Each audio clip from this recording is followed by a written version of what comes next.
امریکی انتظامیہ کے ایک سینئر عہدیدار نے تصدیق کی ہے کہ واشنگٹن اور تہران کے درمیان مجوزہ امن معاہدے کے تحت آبنہ ہرمز کو دوبارہ کھول دیا جائے گا۔ ساتھ ہی امریکہ بھی ایرانی بندرگاہوں کی ناکہ بندی ختم کر دے گا۔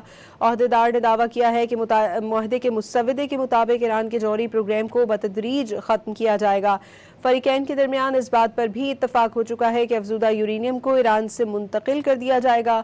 امریکی عہدیدار نے واضح کیا کہ ایران کو دستخط کرتے ہی فوری طور پر کچھ حاصل نہیں ہوگا۔ تمام معاشی مرات اور پابندیوں میں نرمی کا انحصار معاہدے کے نکات پر عمل درآمد پر ہوگا۔ ایران جتنا زیادہ معاہدے کی پاسداری کرے گا اسے اتنی ہی معاشی مرات ملیں گی۔ ایران کے طرز عمل کو دیکھتے ہوئے اس پر عائد سخت اقتصادی پابندیوں میں نمایاں نرمی کی جائے گی۔ خبر ایجنسی روئٹرز کے مطابق سینئر عہدیدار کا دعویٰ ہے کہ مجوزہ معاہدہ امریکہ کے بنیادی مقاصد کو حاصل کرنے میں کامیاب رہا۔